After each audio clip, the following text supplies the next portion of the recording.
l'occasion du 80e anniversaire de la Libération, le Conseil départemental de l'Orne vous propose ce podcast inédit.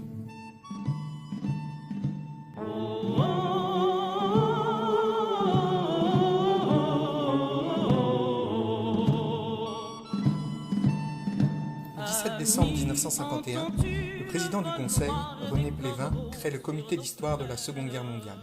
Dans l'Orne, Admire Viel puis Jean Vigile le préside.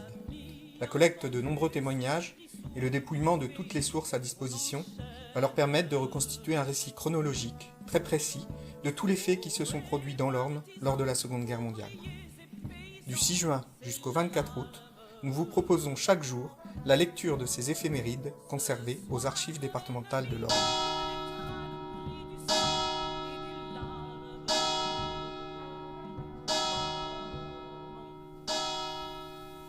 « 1944, 12 juin. Lonlay-l'Abbaye, Gers, dans la Manche. Minage de route. Le groupe Libé-Nord de Lonlay-l'Abbaye mine la RD 36. Un camion allemand est détruit. 4 Allemands sont tués et enterrés sur place. Plusieurs autres sont blessés. Des crève-pneus sont placés sur la route au lieu dit La Chatouillette entre Gers et Barenton. Courtomère, train, transport d'armes. Des armes, des munitions et des mines sont portées de Courtomère au groupe Vengeance de train au moyen d'une fourragère hippomobile. Tanville, Lignières-la-Doucelle, dans la Mayenne, armée secrète. Le commandant des Meules est parti de Tanville pour inspecter le maquis de Lignières à la Gérarderie. Jouet du bois, armée secrète. Le commandant Daniel Desmeules est hébergé par mademoiselle Ducreux, institutrice. Le Teil-sur-Huisne, bombardement SNCF. De 13h15 à 13h45, les installations ferroviaires de la ligne Paris-Brest sont attaquées par des bombardiers US quadrimoteurs escortés de chasseurs. La ligne est détruite entre le kilomètre 156 et le kilomètre 159. Les dégâts sont considérables. L'Aigle, bombardement. La route de Paris-Granville, les carrefours routiers et la gare sont bombardés par l'aviation alliée. À cette date, 200 immeubles sont détruits, 250 endommagés. Parmi la population civile, on compte 102 morts et 154 blessés. Mortagne, bombardement des voies ferrées. Nouvelle attaque sur la ligne Alençon-Condé-sur-Huisne et mitraillage du quartier de la Gare. Coulimer, mitraillage de convois.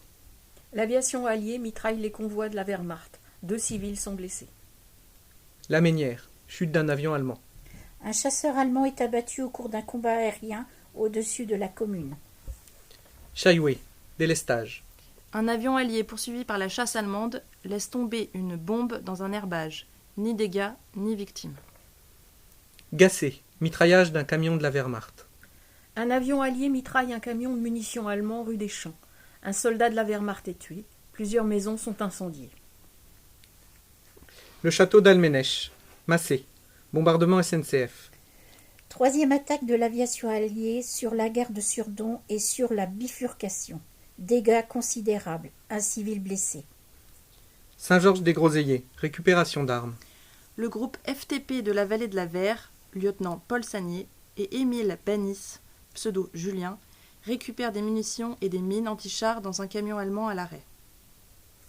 Saint-Lambert-sur-Dive, exécution de résistants. Suite à une expédition de la police allemande sur dénonciation supposée de B et N, 3 résistants sont capturés et passés par les armes. Launay Bernard de Felles, le jeune Maurice, le Garlantésec Bernard, tous 3 du groupe Vengeance de train. Le Merlereau, minage de route. Un groupe de 3 hommes, Dubu, Neveu, Lebaille, mine la RN 24 bis. 2 camions montant vers le front sont détruits.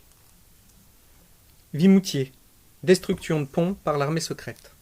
La seconde tentative contre le pont de la côte de Gassé, la première est du 7 juin, par le groupe local de Ledort, amène la destruction de l'ouvrage. Les Allemands, suite à ce sabotage, sont dans l'impossibilité d'évacuer le dépôt de munitions de Mésidon, Calvados.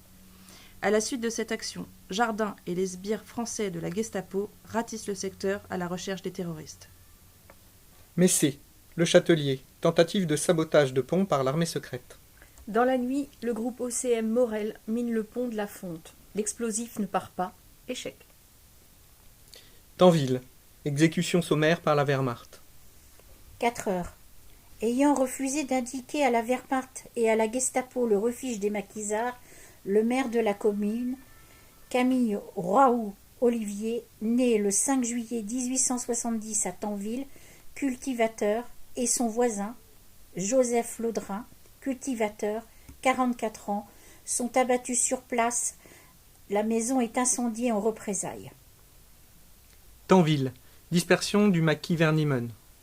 Du 6 au 12 juin, le maquis Vernimen abat 14 Allemands, dont 3 officiers, capture ou détruit 4 véhicules et coupe les routes par abattis d'arbres dans le secteur des Couves. Le maquis, dénoncé ou démasqué, reçoit de Gérard, commandant d'Emeules, l'ordre de dispersion. Tanville. Accrochage entre des FFI et la Wehrmacht. 19 heures. Un groupe de résistants gardant des prisonniers allemands est accroché par un élément de la Wehrmacht. Les prisonniers s'échappent. 3 Allemands, dont un officier, sont mis hors de combat. Un véhicule léger est rendu inutilisable. 20 à Naps. Mitraillage SNCF. Nouvelle attaque des chasseurs-bombardiers alliés sur la voie ferrée, la route nationale 138 et le pont de chemin de fer enjambant la route de l'Arrêt. Méhouda. FFI. Emplacement de tir du plan Tortue. Le groupe Olivier de Chalmel-du-Rosier reconnaît et prépare un emplacement de tir pour armes anti-chars en lisière de la forêt des Andennes, sur la RD 20 de Méhoudin à la Ferté-Massé. Saint-Cyr-la-Rosière. Sabotage d'un véhicule de la Wehrmacht. Le groupe FTP de Vaudron attaque une chenillette allemande. La sentinelle est tuée. Le véhicule est mis hors d'usage. Jouet du bois. Gestapo. Renseignement. Jardin, Lotti et Duru, auxiliaires français de la Gestapo, enquêtent dans le pays à la recherche du maquis.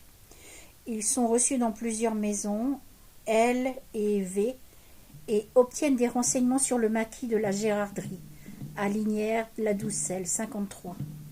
À quelques kilomètres de Jouet du Bois, renseignements qui semblent bien être à l'origine de l'expédition déclenchée le lendemain contre le maquis, Le Boé et Vilain.